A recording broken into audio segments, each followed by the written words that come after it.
Welcome back. How have you been? Been well? Hope you've been enjoying your day. Yes. Anyhow, the next chapter is the Chariot. But before me and Iron Man here get into reading about Chariot, I just want to talk about tobacco real quick. Because I really like tobacco. Now, you see, I usually smoke those American Spirits, but as of where I hear that they have been bought by Marlboro. Sons of the bitches. So, I like to pony up a little bit extra dough every once in a while and get me some good-ass cigarettes. I picked up some of these here Nat Sherman Classics. I even got the fancy pack. Look at these sons of bitches. Opens like a book. Anyway, speaking of books, you didn't come here to talk about tobacco. You came here to listen to me talk about the Bloody Chariot. So, Chapter 11. Key 7, the Chariot, or Cheth. Cheth, CH and H as in help, value 8, is pronounced Kath, or Kayth. Woo! K-H-A-Y-T-H. Kayth. Oh, okay. Kayth.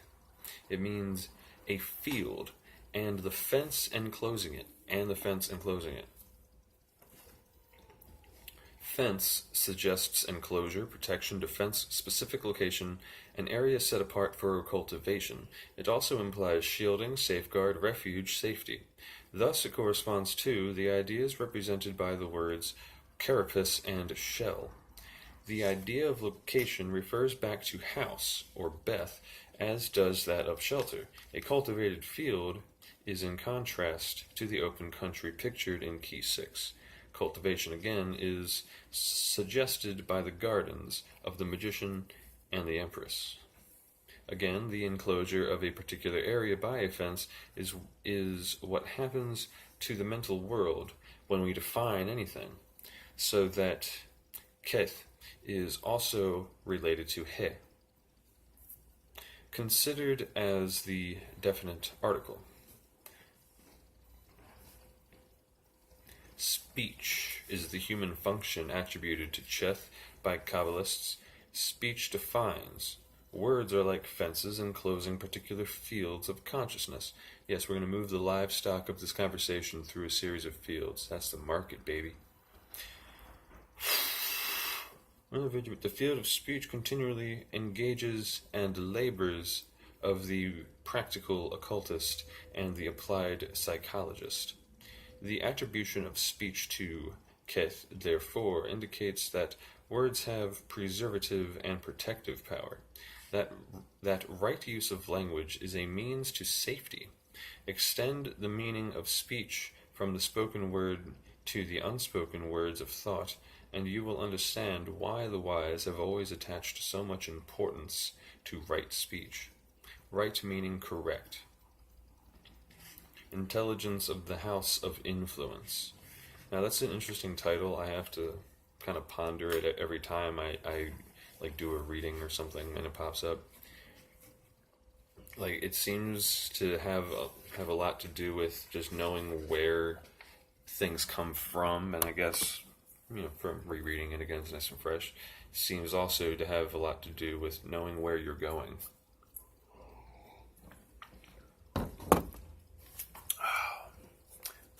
Still not sure how to address this flickering bullshit.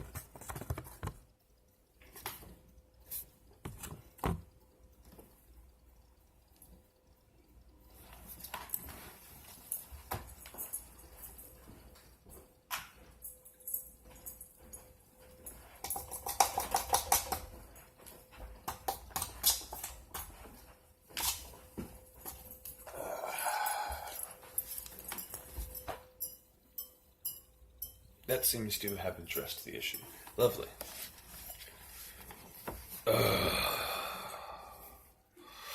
Intelligence of the House of Influence is the Kabbalistic name for the mode of consciousness corresponding to Keth. Literally, it is consciousness of that which is the abode of inflowing power. It is consciousness of the fact that human personality is like a fenced-in area, wherein universal forces are at work. These forces flow into personality from beyond its boundaries, taking form in the silent speech of thought and finding utterance in the spoken word. They flow out through personality into actual expression and manifestation.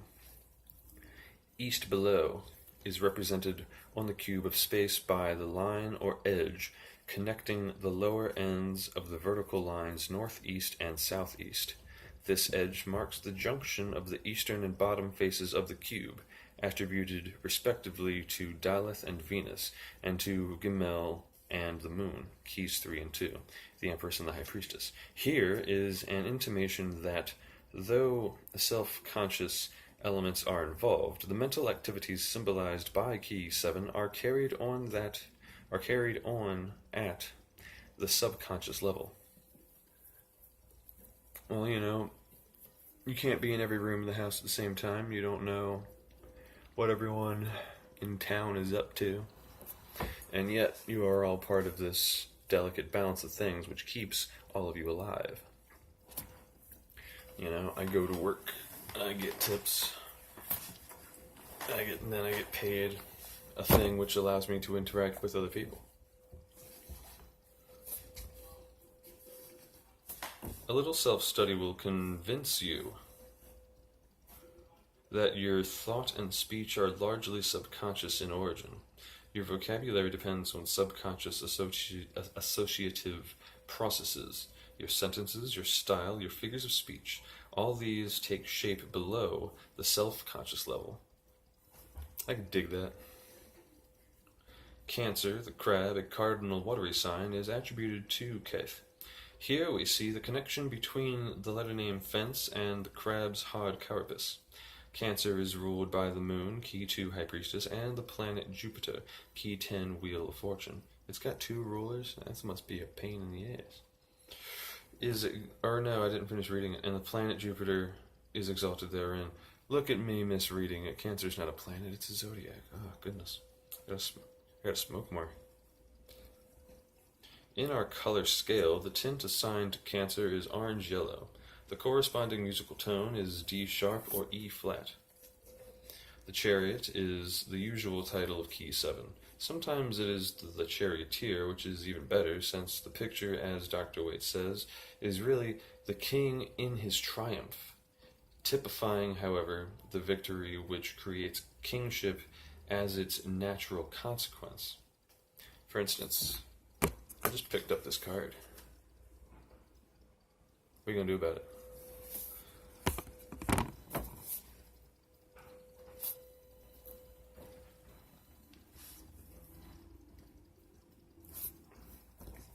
Note that the number of the card 7 is that to which Kabbalists assign the idea of victory. In the background is a walled city. The wall is a stone fence. The city is a collection of houses corresponding to the ideas related to Beth and the magician. The windows of some of the buildings are clearly shown, indicating what is represented by He, and the emperor is also behind the surface meanings of key 7. The wall, however, is what most clearly establishes the correspondence of this trump to Keth, the fence. Fascinating. Trees and a river in the middle distance remind us of the symbolism of key 3, the Empress. This is correct because speech is not only composed of definitions, but also embodies mental imagery, Empress, and gives form to the stream of consciousness. As the river in tarot rises from the watery substance of the robe of the High Priestess, and as trees are associated with the rich fertility of the Empress's garden, here, too, is the combination suggested by East below. East Empress and below High Priestess. Rich fertility. Well, yes, because now the concept itself has 2 nodes to travel through, if you will. Now, here I suppose is where things get kind of interesting. The chariot itself is a movable fence corresponding to the letter Keth. Its body is a cube, carrying out the symbolism of the cubes whereon the high priestess and emperor sit. Moreover, it is of gray stone, so that it combines the notions of wisdom, gray, and the union of father and son, suggested by the Kabbalistic meaning of ebon, stone. So yeah, like, you are raised by your father, so he gives you the tools that you then use to create your reality. In a way, naturally, we live in a very stressed out society, and there's lots of other influences that an individual has as an option. Surmounting the body of the chariot are 4 pillars, supporting a starry canopy. The number 4 is the number of order and measurement. It refers also to the 4 elements: fire, water, air, and earth. I always gotta, like, agree with certain people with the word choice thing, but, I mean, it makes me wonder, would we actually give a shit if calling it an element was weird if we had called the periodic table of elements something else? I don't know, but fine. That's the 4 states of matter: plasma, gas, liquid, solid. Each pillar is divided into 2 equal parts, reminding us of the Hermetic axiom: that which is above is as that which is below. Which is really interesting. You know, it implies that you just have to try to learn, not necessarily try to change. Your presence will change as long as you're learning how to, like, dance properly, I guess. It's weird. The point of division at the center of each pillar is surrounded by a ring. This is a symbol of spirit. For the rings are circles, like 0 signs. The idea is that each of the 4 elements is encircled by the one spirit. The starry canopy represents the celestial forces. Their descent into the physical plane through the activity of the 4 elements is the cause of all external manifestation. Thus, the stars of the azure canopy symbolize the correlation of the influences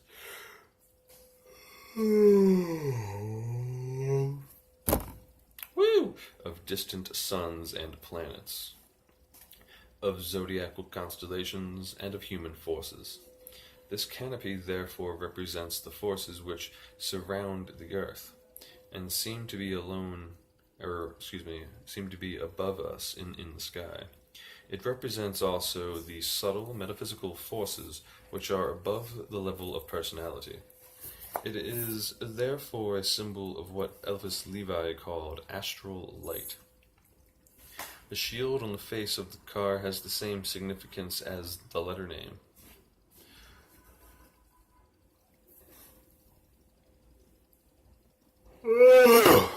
God damn, excuse me. That one felt really good though. Like, I don't want to apologize for yawning because it feels so damn good. Oh my god, a shield on the face of the car had... Did he mean to write card? I found a typo. Shield on the face of the card. Is it? I don't know. Car, like the chariot's car. I guess that's not a typo. Might be. A shield on the face of the car has the same significance as the letter name, the wall in the background, and the car itself. The red symbol on the shield is one form of the Hindu lingam yoni, typifying the union of positive and negative forces in action. Red.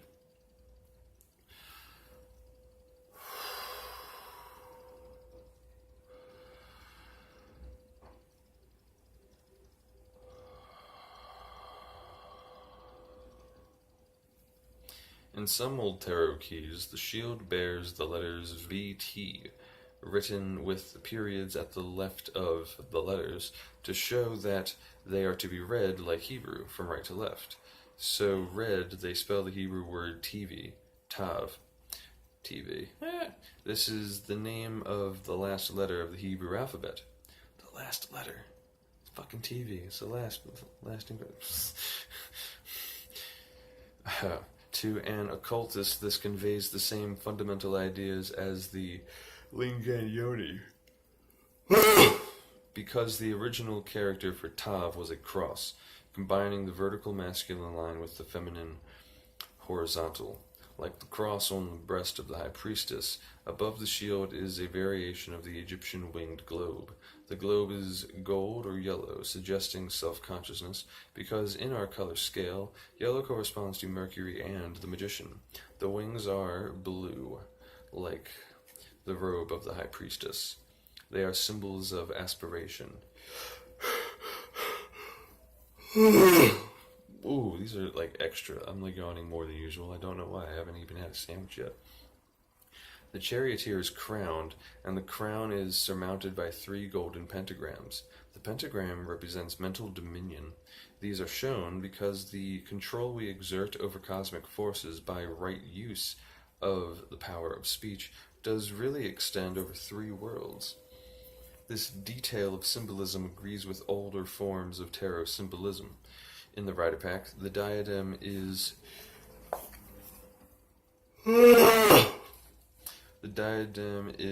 a golden 8-pointed star, having much the same meaning as the pentagrams, the more particularly emphasizing the idea of the cosmic order typified in tarot by the Wheel of Fortune and its 8 spokes. This order is the expression of the supervising authority of the One Self, symbolized in Key 17 by a golden or yellow 8-pointed star. The charioteer's hair is fair, like that of the Empress and the Fool, when his shoulders are lunar crescents, indicating the rulership of the moon in Cancer. His cuirass is greenish yellow, or the color of brass, to show that it symbolizes the protective power of creative imagination. Represented in tarot by the Empress, inasmuch as brass is a metal sacred to Venus. That's cool. I know that women on average or something have like 12% more copper in their veins. That's really crazy.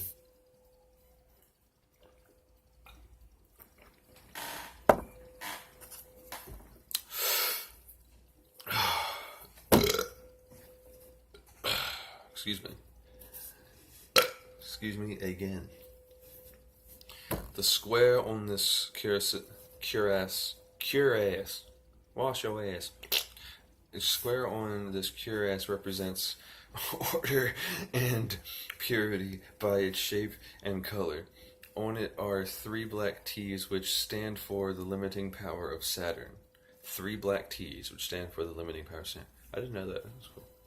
They also, like the TV on older versions, on the VT.V.T, on older versions refer to the letter Tav.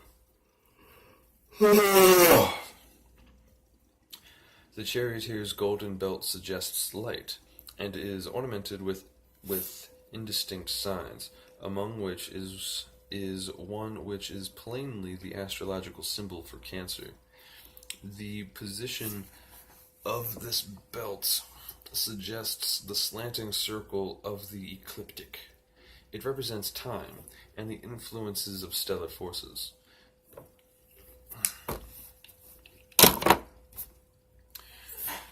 I'm sorry, Tony, you're not getting enough airtime. Here you go. Blast him!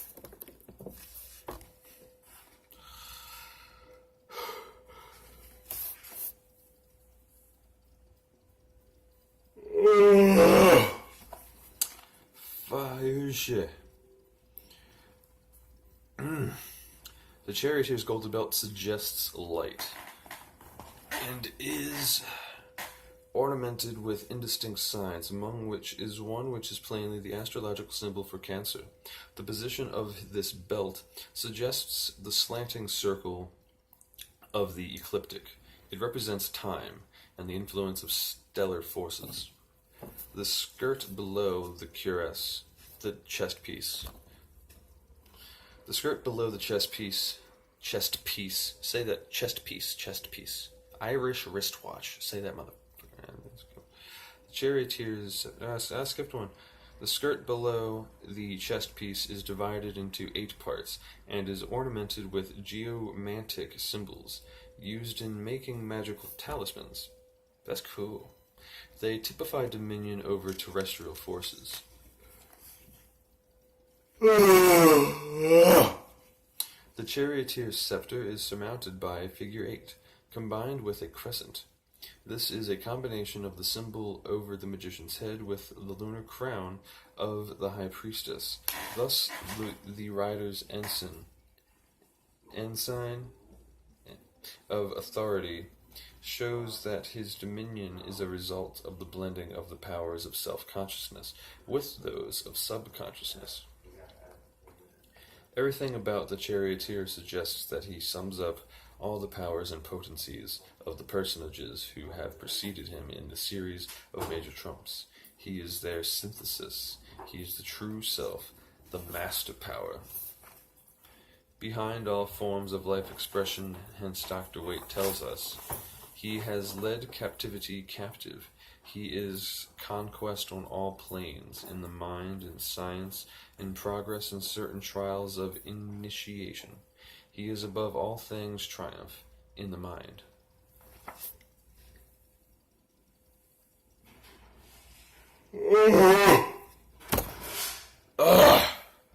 So, it reminds me of the phrase, it's not really over till you're home fucking your wife. Inasmuch that what true victory takes place wherein you can't get home.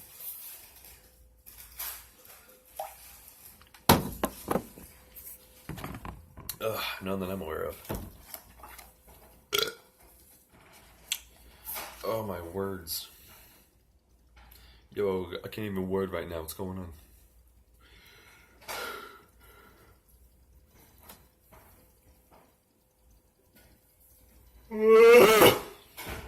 His car symbolizes by its canopy and cubicled body the combination of celestial and terrestrial forces. Viewed from the front, it is in the form of an oblong square. Thus it corresponds to the traditional Masonic form of the lodge. The lodge corresponds to the temple, and we have the highest authority for the doctrine that human personality is the living temple of the Most High. Thus the chariot is truly the house of influence, and stands for human personality as the vehicle or channel of expression through which the omnipresent self, God, mind, infinite awareness field, manifests its dominion over all things.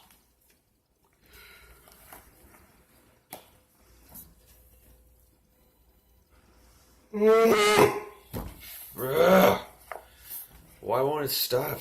It's like the 20th one. Oh my goodness. But no, this made me think of something interesting though. Intelligence of the House of Influence. It's truly the House of Influence. It's like, why do we engage in activities if we do not have the drive or desire to have it succeed, for us to be victorious? Even a tiny thing like picking an object up off of a table. You are victorious when you have actually grasped it.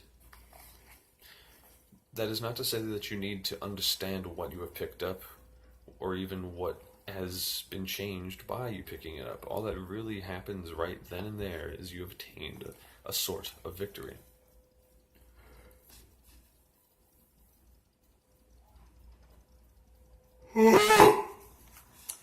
Go!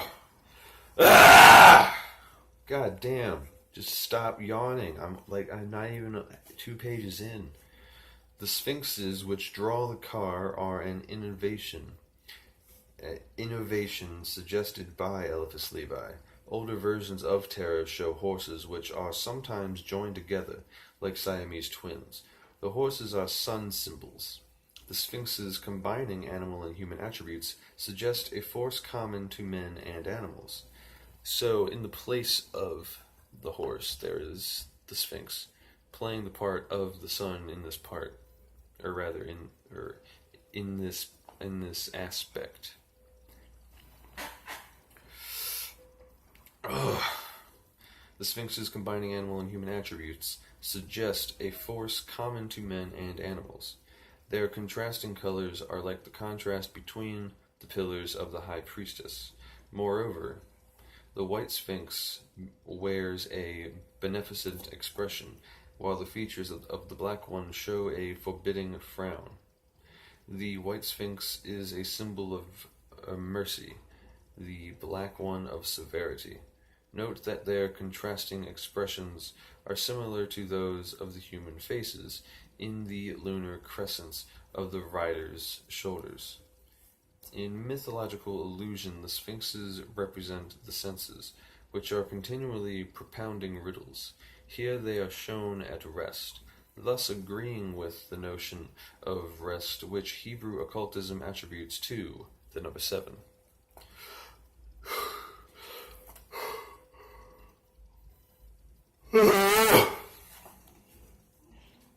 The yellow wheels of the chariot refer to the light energy, but particularly to specific activities associated in tarot with the planet Jupiter. This is the planet exalted in the sign Cancer, and is represented in tarot by the 10th major trump, called the Wheel of Fortune. Jupiter, astrologers say, rules the circulation of blood and circular motion in general. Yes, Jupiter is at play in your car, in the wheel itself.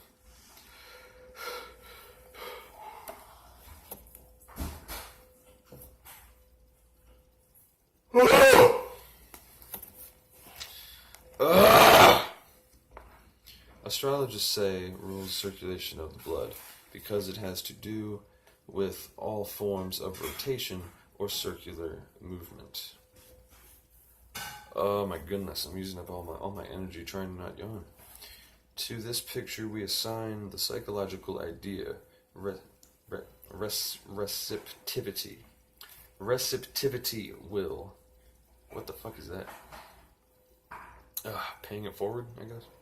The uninitiated believe their will to be something originating in personality. The occultist, without in the least denying the fact that free will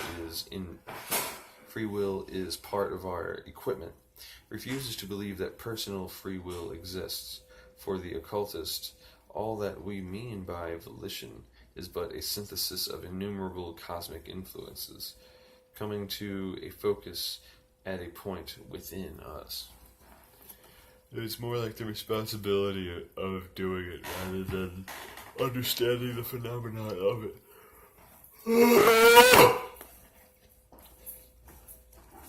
Oh my god! I've never yawned this much in my life. It's not stopping me.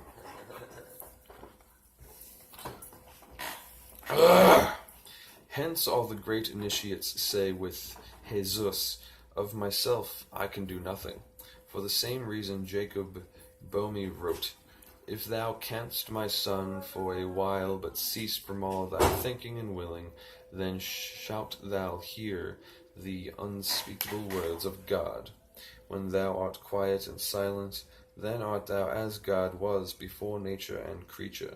Thou art that which God then was, thou art that of which he made thy nature and creature. Then thou hearest and seest.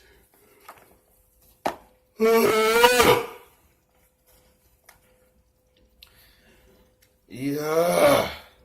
Hearest and seest, even with that wherewith God himself saw and heard in thee, before ever thine own willing or thine own seeing began. The more perfectly we understand that the office of human personality is to serve as a vehicle for cosmic forces, the more freely does the primal will behind all manifestation find expression through us. Get off the upholstery. No. Ugh.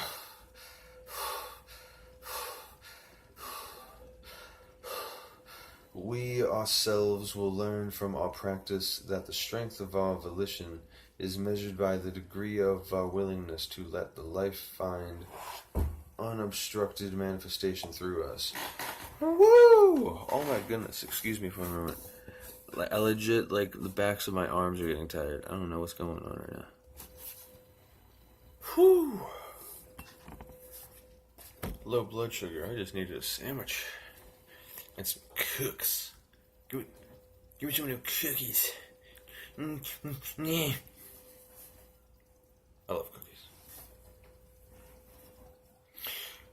Moreover, the white sphinx bears a beneficent expression, while the features of the black one show a forbidding frown. The white sphinx is a symbol of mercy, the black one of severity. Note that their contrasting expressions are similar to those of the human faces in the lunar crescents on the rider's shoulders. By mythological allusion, the sphinxes represent the senses, which are continually propounding riddles. Here they are shown at rest, thus agreeing with the notion of rest which Hebrew occultism attributes to the number 7, like temporary cessation. The yellow wheels of the chariot refer to light energy, but particularly to specific activities associated in tarot with the planet Jupiter. This is the planet exalted in the sign Cancer. It is represented in tarot by the 10th major trump called the Wheel of Fortune. Jupiter, astrologists say, rules the circulation of blood because it has to do with all forms of rotation of circular movement. To this picture we assign the psychological idea receptivity will. The uninitiated believe their will to be something originating in personality. The occultist, without in the least denying the fact that free will is part of our equipment, refuses to believe that personal free will exists. For the occultist, all that we mean by volition is but a synthesis of innumerable cosmic influences coming to a focus at a point within us. Hence all the great initiates say with Jesus, "Of myself I can do nothing." For the same reason Jacob Boehme wrote, "If thou canst, my son, for a while but cease from all thy thinking and willing, then shalt thou hear the unspeakable words of God. When thou art quiet and silent, then art thou as God was before nature and creature. Thou art thou art that which God then was. Thou art that which he made, thy nature and creature. Then thou hearest and seest, even with that wherewith God himself saw and heard in thee, before ever thine own willing or thine own seeing began." That's a dense paragraph, dog. God damn, that's impressive. Ugh.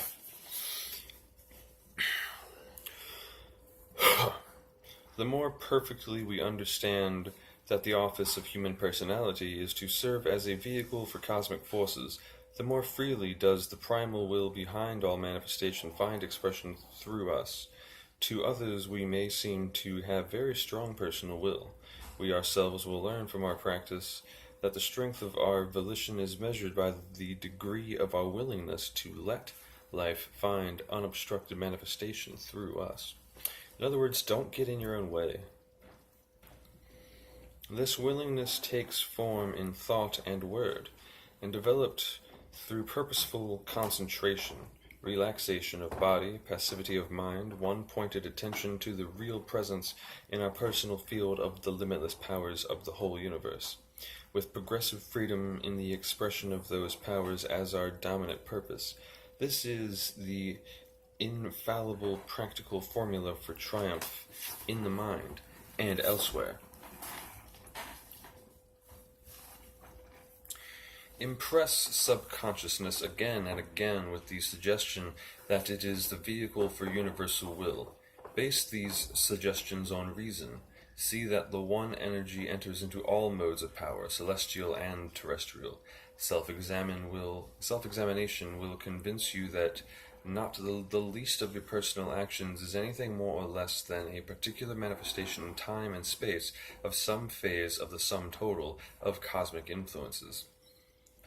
At our present stage of mental development, perfect conceptions of this truth may be impossible, but reasonable ones may have at a little expense of observation.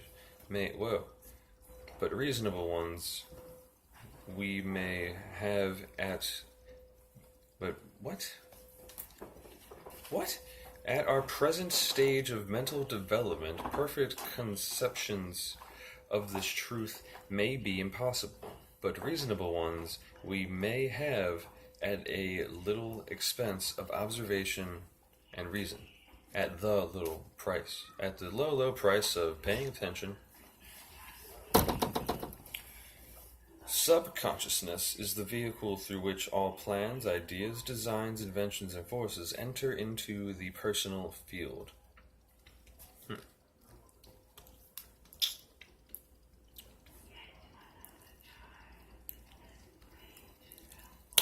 Thought and speech are potent and molding subconscious response.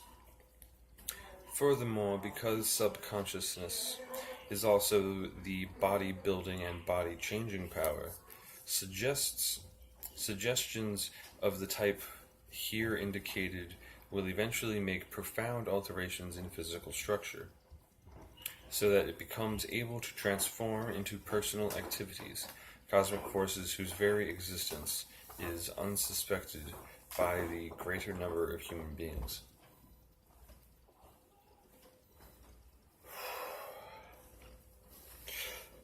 Complete receptivity is the secret of the most powerful manifestations of will. Receptivity may be increased by control of language. Herein lies the key to all mighty works of practical occultism.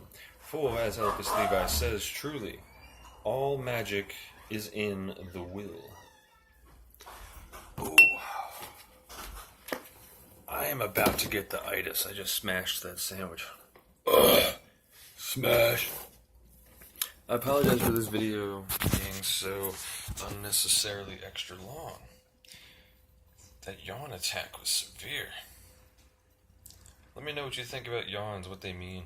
You know how, like, sneezing in Japan, apparently that means someone's talking about you. I don't know shit about yawns, other than it just feels good. Anyway, have a fantastic day.